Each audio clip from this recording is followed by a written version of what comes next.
નમસ્કાર મિત્રો, હું રાવલ જલપાને તમે જોઈ શકો છો જલારામ બાપા ટુકડો ત્યાં હરી ટુકડો. મિત્રો, તમે જલારામ બાપાની જન્મભૂમિ તો જોયેલી જ છે અને બાપા જે જલારામ બાપા છે એની કર્મભૂમિ વિશે ડિટેલ્સથી જણાવીશ. અને મિત્રો, જલારામ હોય ત્યાં રામ તો હોય જ. જે જલારામ બાપાની કર્મભૂમિ છે એની બાજુમાં જ રામનું મંદિર છે. રામ લક્ષ્મણ જાનકી જય બોલો હનુમાન કી. મિત્રો, આપણે અહીંયા મંદિર જે મેં કીધું એમ જલારામ બાપાની કર્મભૂમિ, તેમના પૂજારી શ્રી રમેશ બાપુને પૂછશું કે આ મંદિરનો મહિમા જણાવો. કે રામ નામને નીલ હે સબ મેં દેખત રામ, તાકે પંદવનન કરું જય જય જલારામ. કે જય જલારામ, સૌને મારા જય જલારામ. કે ચરખડી ગામમાં જલારામ બાપાની જગ્યામાં જૂનું ગામ છે. જન્મભૂમિ તો વીરપુર છે, પણ કર્મભૂમિ આવડિયા છે. અને અહીંયા બાપા રહેતા અને ખાંડ ચોખાનું સદાવત ચાલુ કર્યું. અને પછી કોઈ સાધુ આવે અને મીઠા ભાત જમાડતા અને બટુક ભોજન પણ હાલમાં ચાલુ છે. 550 છોકરાને અમે બટુક ભોજન કરાવી, તેમાં પણ મીઠા ભાત અમે કરીએ છીએ. અને આગળ કે બાપાએ અહીંથી ગોંડલના રાજાના કહેવાથી આ ચોખાનું સદાવત ચાલુ કર્યું. બરાબર. પછી જય જલારામ જય જલારામ કહેવાય છે ને, ટુકડો ત્યાં હરી ટુકડો. જલારામ બાપાનું નામ હોય અને ત્યાં કહેવાય કે હરી ઢુકડો ના હોય એવું તો બને જ નહીં. હરેક જગ્યાએ તમે કદાચ જલારામ બાપાનું નામ લઈને ચાલુ કરો એટલે અન્ન ક્ષેત્રમાં એ અન્ન પૂરું કરી જ દે છે.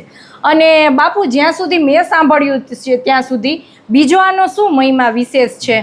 બીજું આપણે જે પરસોત્તમ મહિનો આવે કે ગોપી મહિનો કહેવાય, અદક મહિનો કહેવાય, કે અહીંથી જે બાપાની કૃપા, રામચંદ્ર ભગવાનની કૃપા, મહાદેવ સિદ્ધેશ્વરની કૃપા અને કાંઠા ગોરમાની કૃપા અને પરસોત્તમ ભગવાનની કૃપાથી જે અહીંયા કોઈ શ્રીફળ લઈ જાય એની જલારામ બાપા અને પરસોત્તમ ભગવાનને કાંઠા ગોરમાની કૃપાથી એને સંતાનનું ફળ આપીએ છીએ. જેને સંતાન નથી થતું અને વર્ષોના વાણા વયા જાય છે, કોઈ પણ આસ નથી બચતી, એ લોકો માટે એક ભગવાને આ કહેવાય ને અધિક માસમાં એક અધિક આસ આપી છે, તો એ છે શ્રીફળનું મહિમા. હા, શ્રીફળ આપી એટલે એની ઘરે સારું થાય.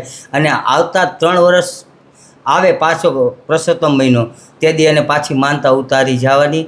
5 શ્રીફળ લઈ અને છોકરાને પગે લગાડીને અને પછી બધાને પ્રસાદી દઈ દેવાની, એટલે એની મનોકામના પૂરી થાય. અને એક શ્રીફળ કે જેની ઘરે સારું થયું એ 4 શ્રીફળ 5 શ્રીફળ લેવાના, એમાં 4 બૈરાઓ સમજે. એકની માનતા, એક છોકરાની માનતા 5 શ્રીફળ હોય. 4 શ્રીફળ એ મટકી ઉપર મૂકવામાં આવે અને 5મું એક વધેરોમાં આવે.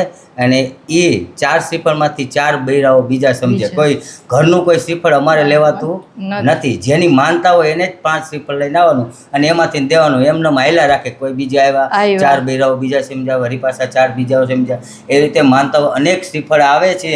અને આ શ્રીફળનો ઢગલો છે એ બધો માનતાનો જ છે.